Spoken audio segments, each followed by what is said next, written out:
Howdy, folks. Welcome to the channel, Rockin' a Country. Well, this is pretty cool, not only because it's Elvis. Good Time Charlie's Got the Blues, which is a gift request of Carl Andersson over in Sweden. I'm glad you're feeling better, Carl, after your... Well, no, you're in the UK, but you visited Sweden, and then when you came back, you said you fell ill for a bit. So I hope that whatever was in the water, let's say, is out of your system.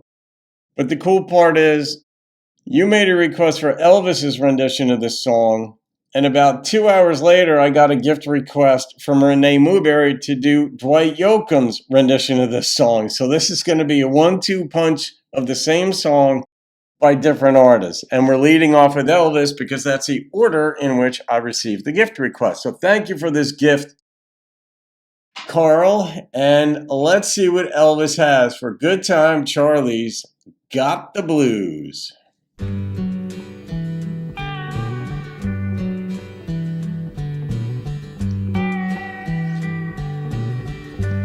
Everybody's gone away. Said they're moving to LA. There's not a soul I know around. Everybody's leaving town. I don't know this song, believe it or not. Some caught a freight, some caught a plane. Why are they all leaving? Find the sunshine, leave the rain. They said this town will waste your time. I guess the right is wasting mine. Some gotta win, some gotta lose. Good Time Charlie's got the blues. Good Time Charlie's got the blues. Bass is nice.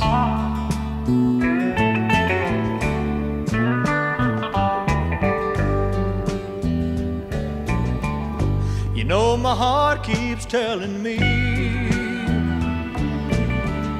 you're not a kid at 33. Play around, you'll lose your wife.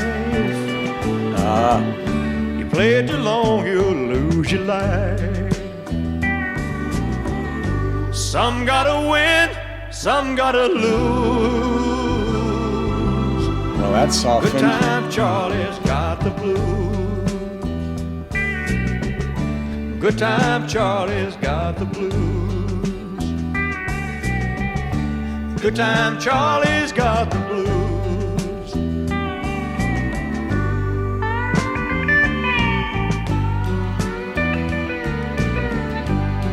It's a really crisp guitar.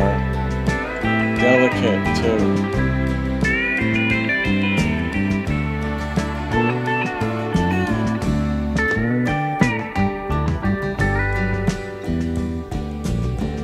Some gotta win, some gotta lose. Good Time Charlie's got the blues. Good Time Charlie's got the blues. Good Time Charlie's got the blues.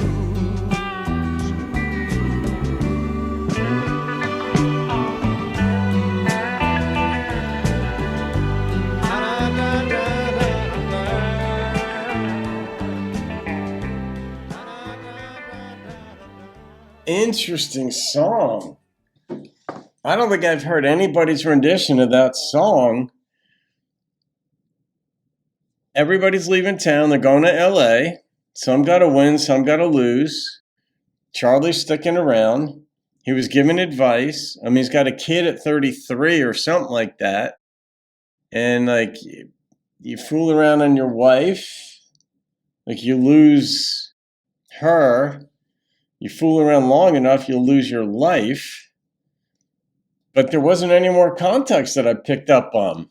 I wonder if Dwight's rendition is probably going to be the same lyricism, but obviously a different delivery and a different instrumental arrangement. But Elvis sang this, of course. I mean, there's a really good marriage here between the guitar and Elvis's voice.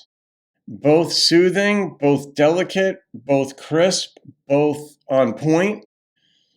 The bass, I couldn't tell if it was the bass or the percussion. I was deliberating within myself during the song whether it was the bass or the percussion that was keeping the song moving along, which means it was both. The bass was more prominent, kind of had like, harder notes. There weren't hard notes, but harder relative to the other instruments, including the drum. But there was a nice little, when he talked about the rain, I think he said like the rain falling.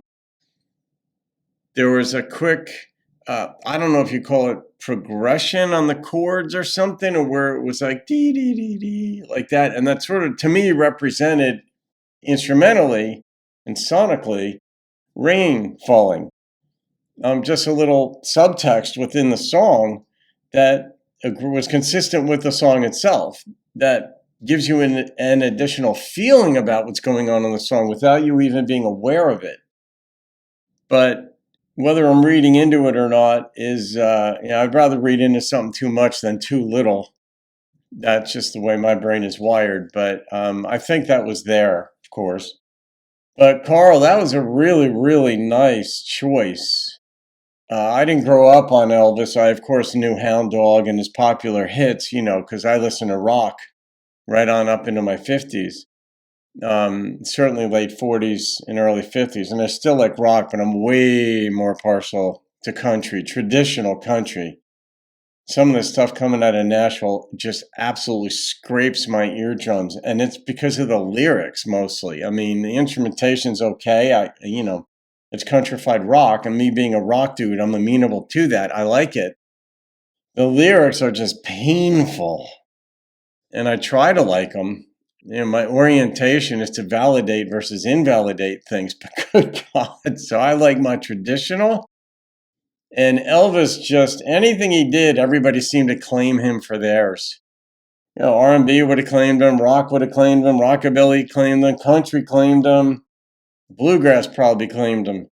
But I'm going to rate this one. This is just a song of intrigue. I don't know if it was made for a movie. Maybe so. If so, it would make a lot of sense within that context. But the number that popped into my head was an 8.9. So you could blame Montauk Ed for this one. It's a Montauk Ed special. And it's really well done. I might get skewered for that because some folks think that everything Elvis ever does, or some people think everything George Jones does, or Patsy Cline or Loretta does is a 10. And they're not. You even ask them about some of their songs, and they'll be like, yeah, that one didn't really work. And they don't all work. But the bulk of the body of work is like, of course, with Elvis, they call him a king, the king for a reason to this day. All right, folks, you can thank Carl Andersson over in the UK, Swedish by nature. All right, guys, have a great day. See you on another video. Keep rocking the country. Some call it a freight, some call it a plane.